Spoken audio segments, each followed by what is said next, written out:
right now to call Beyoncé and the whole team. They reached out to a lot of Nigerians, Nigerian artists, Nigerian producers, Nigerian video directors, dancers, creatives.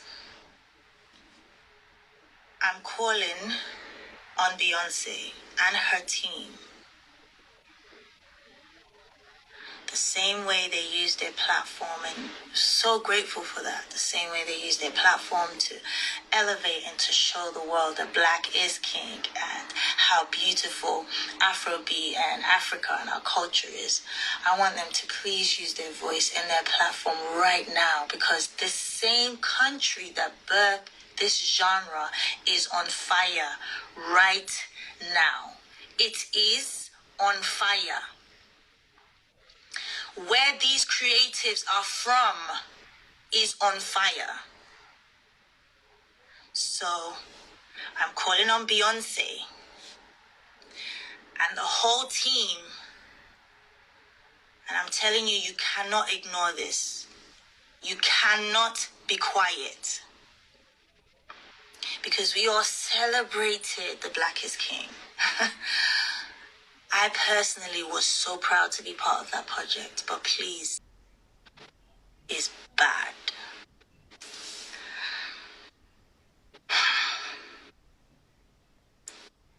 Like, I have so much to tell you guys. Like, my heart is beating fast. My voice is shaking. I'm nervous.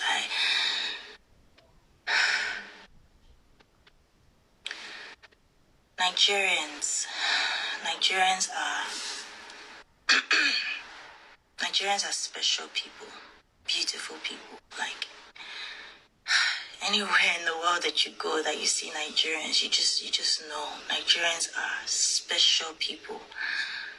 Hardworking, industrial, clever, street smart, funny, loud, happy, loving. But Nigeria is bad. And because we are strong, because we are clever people, because we're special people, we don't realize how bad our country is, because we are able to make do with what we have. We're able to manage. And now, for years, for decades, we have not seen how bad Nigeria has gotten, because we're not out on the streets protesting for basic needs right now. I hope eventually we will get to all of that. I hope we will not get tired and we will continue to fight the good fight. But right now, we're not out on the streets asking for light or electricity. We're not out on the streets asking for water. We're not...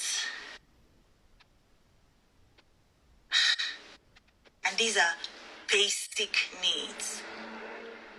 We're used to not having basic needs. So right now, we're not fighting for those things. We're not even fighting for health care. Working adequate health care. I'm not gonna lie to you. Like, I'm blessed. I feel like I'm blessed, and a lot of people might feel this way. Again, I'm saying this. I'm nervous. I want to talk to you guys, but I'm saying this, and don't take it out of context. A lot of privileged people feel that these things don't concern them because they have dual citizenship.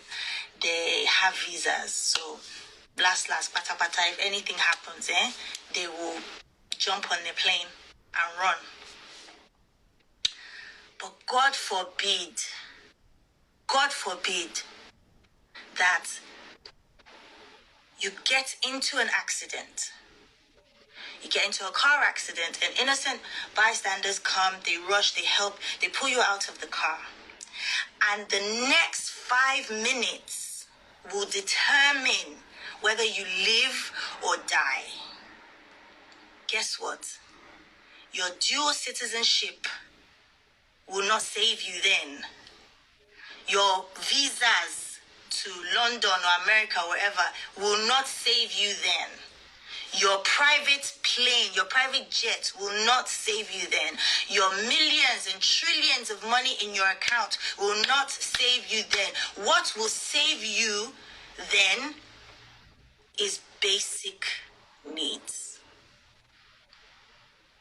Healthcare. Ambulance that they can call and will rush to the scene and save you. And this is something everybody in Nigeria needs. Not just the elite. This isn't a luxury. This is basic needs. So the elite might think, this doesn't really concern me because I can jump on a flight. I can, if anything happens, every time I want to go for my regular checkup, I'll get on my flight, I'll go to London. If I want to go and see a dentist, I'll get on a flight, I'll go to, Turkey, wherever. But when you're in the situation that I just described, you don't have that time. So guess what? It affects all of us, even the rich, even the famous, all of us, even government. It affects all of us. The people that look after your kids, your drivers, the people that drive you every day, they don't have that. They need basic needs. We all need basic needs. Education. Should we talk about that? Schools, universities are perpetually on strikes. In 2020,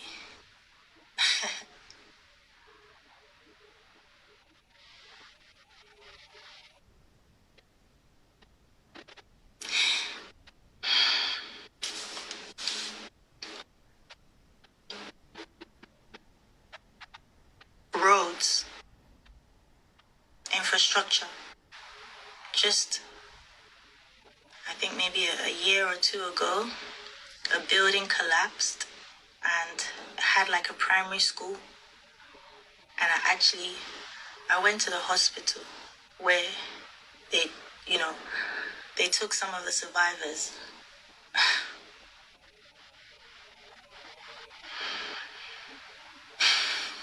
These buildings in Lagos Island have not been renovated for decades. And you have primary schools there with kids.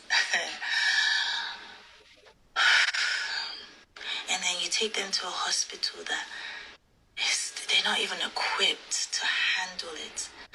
I walked into that hospital and the smell.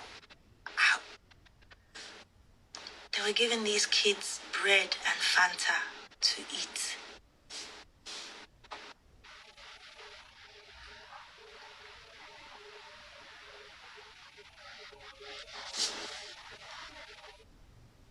So, Nigeria is bad. Because we're not even now on the streets protesting for light, water, healthcare, education, infrastructure. Now, because we're so used to not having that, now what we're asking for is to stay alive. We're now asking that, please, okay, you haven't given us all of those things. Our leaders have not been able to give us those things. Now, we're on the streets asking to stay alive. To stay alive. And they still want to stop that? They still want to stop that.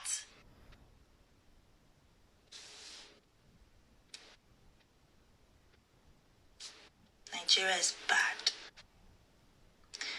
I get it.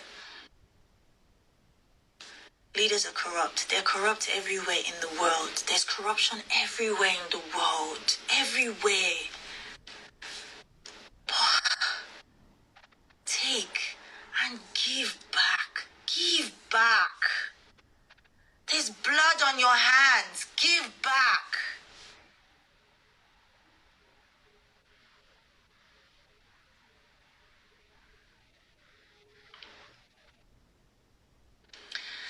Nigeria is probably the strongest black nation in the world.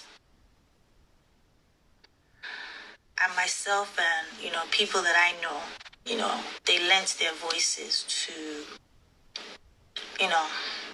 Black Lives Matter. I remember, like the whole world. We lent our voices, we lent our support.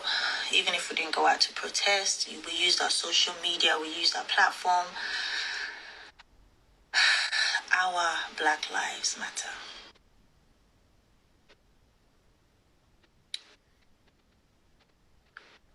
And at this point, it's bigger than just what we can do ourselves in Nigeria. We need support.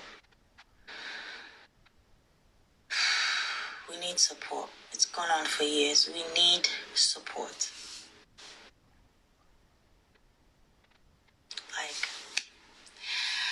I was involved recently in a project that I was so proud of.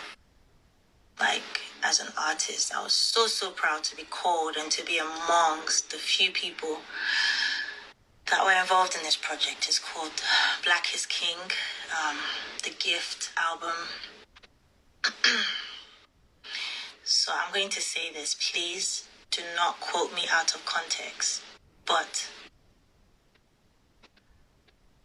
I want to use my platform right now to call Beyoncé and the whole team that reached out to a lot of Nigerians, Nigerian artists, Nigerian producers, Nigerian video directors, dancers, creatives. I'm calling on Beyoncé and her team the same way they use their platform, and so grateful for that. The same way they use their platform to elevate and to show the world that Black is king and how beautiful Afrobeat and Africa and our culture is. I want them to please use their voice and their platform right now, because this same country that birthed this genre is on fire right now. It is on fire. Where these creatives are from is on fire. So I'm calling on Beyoncé and the whole team, and I'm telling you, you cannot ignore this. You cannot be quiet, because we all celebrated the Black is King. I personally was so proud to be part of that project, but please, you cannot be quiet on this. You cannot. I know people are going to hate me. I know I'm going to get backlash from this. I know. There's even a possibility that I might get, blacklisted or whatever.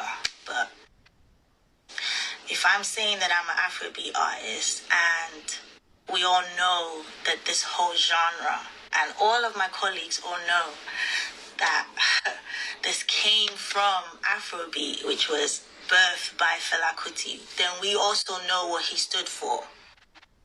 And we have to stand for the same thing, because nothing has changed. Nothing. So please, also all the DSPs, thank you so much.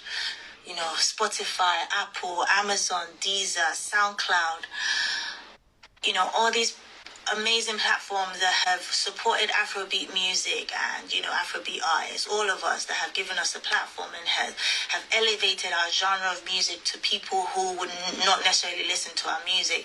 I'm calling you guys out now. I'm saying, please, use your platform, use your voice, because there might be someone out there who hasn't heard of what's going on in Nigeria, but they will through your platform. Please, please, we need you. We need your help. We need your support.